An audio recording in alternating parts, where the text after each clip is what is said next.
Last Friday, a 28-year-old man entered a masjid, a mosque in New Zealand, where Muslims had gathered, very similar to us today. They congregated for the weekly Friday prayer for the Khutbah, and he killed over 50 worshippers, injuring over 50 as well. He had written a 70-plus page manifesto on his beliefs, white supremacy, his support for Trump, who he can claim as a hero, and his hate for Muslims and immigrants and how they're invaders taking over his country. The actions were recorded in a video in the style of first-person shooter, like a video game. I did not watch the video, and I don't encourage you to do so.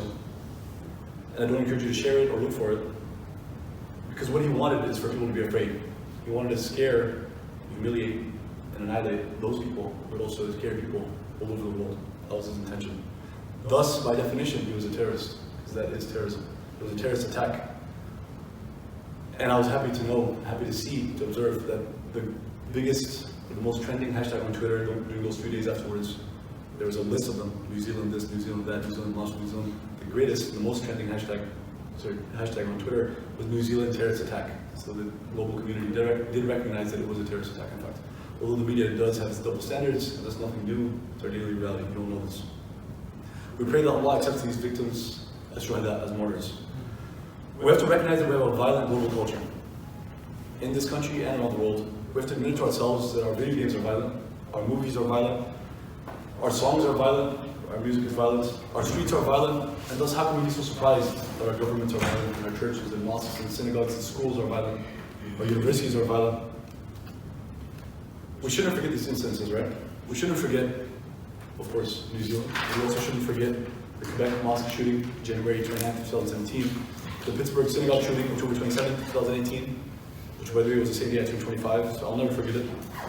It was a day of where the Jewish community suffered, and really we all suffered. The Santa Fe school shooting, that's May 18, 2018, these are dates not to be forgotten. It was the day that Sadiq Sheikh, who was a Muslim Pakistani girl studying abroad from Pakistan, was killed here in Texas. And of course, New Zealand, March 14, 2019, Christchurch massacre, terrorist attack. And of course, we can't just talk about these instances, we can't just talk about these events after they happen and mourn those who die. We have to prepare for tomorrow. Right? We have to recognize the importance and the seriousness that comes with security. We should take security more seriously, and although I have no expertise in the matter, so I generally leave it, I just wanted to throw it out there, and others are speaking about this. So alhamdulillah, there's always silver lining, there's always good, comes out of evil. It's important that mosques and organizations prepare for the future, because white supremacy isn't going anywhere, terrorist attacks aren't going anywhere, and again, we have a violent global culture. So for those who are in that position to make those decisions, I encourage Muslims everywhere to take security seriously. What I will say, and that's directly to the young Muslims, the young adults, and the high school and teenagers and preteens, my audience, my friends and peers. What I want to say is always, for now and forever, be loud and proud about your faith. Don't internalize Islamophobia.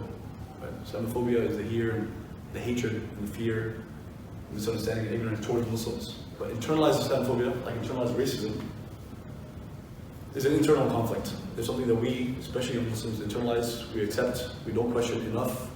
We start thinking and believing some of the things that we constantly hear being thrown at us, the insults and the absurd accusations and statements.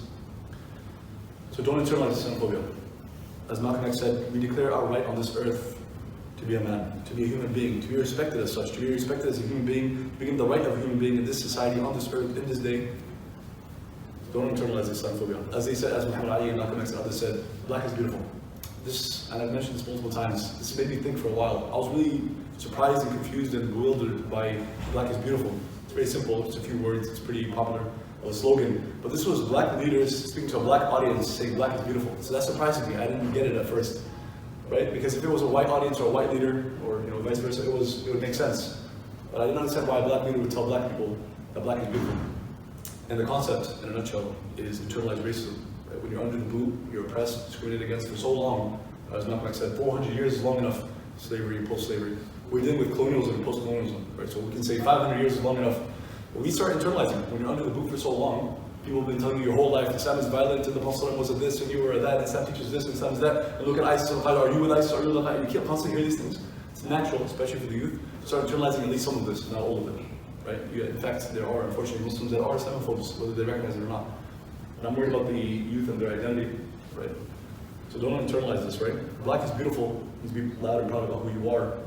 You didn't choose your skin color. We chose our faith, alhamdulillah. So it's not the same, but there are parallels between us and what happened in the 50s and 60s and 70s. But it's not about race necessarily, although that's a component, right? And it might not be as militaristic and as violent and so on as the civil rights movement and slavery, post-slavery. For us, it's mostly psychological, cultural, societal. Right? So Islamophobia is very real. I don't want you to internalize it. People can criticize you. People can criticize you. They can insult you. They can hurt you. They can torture and kill you. They can come up to you in your mosques, churches, synagogues, schools, and slaughter you. They can terrorize you. They can oppress you and oppress your people. They can round you up and put you in camps. They can enslave your people. They can commit war crimes and even attempt genocide against your people. All while lying to the world about what's really going on and who the real terrorists are. But nobody can stop you from being proud of who you are and what you believe. Nobody can make you feel ashamed. Only you can do that.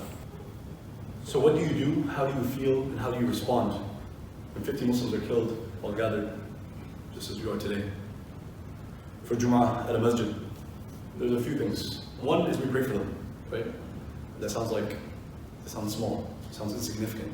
It sounds like, undervaluing a situation or not putting in your best, or it sounds very similar to a phrase we've been constantly hearing in the news from those in power. Those are our political leaders, where they just dismiss an incident or an event, where they say our thoughts and prayers, and they do nothing about something that they're in control of.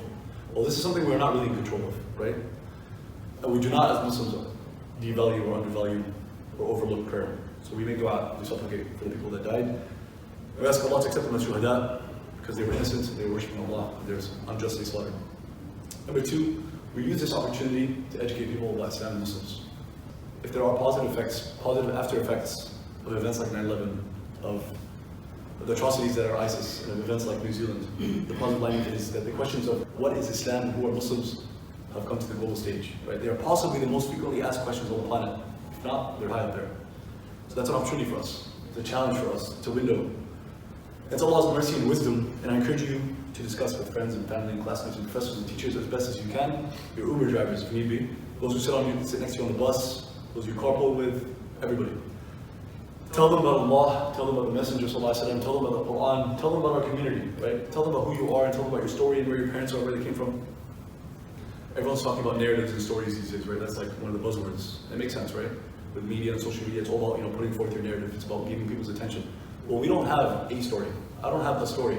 We have the story. Right? These are the greatest stories ever told. The stories of the prophets and those who follow their footsteps from companions and disciples and scholars and the righteous and Muslims generally, right? By extension, we have the story. We have the story for humanity. We have a message for the world. So take that as an opportunity. And remember that when people throw insults at you, which will happen when you engage in discussions and debates and so on, people insult you, do your best to control your anger. Remember, you're not winning a popularity contest. The prophets did not win a popularity contest. You'll be insulted. All sorts of weird accusations and absurd statements will be thrown at you.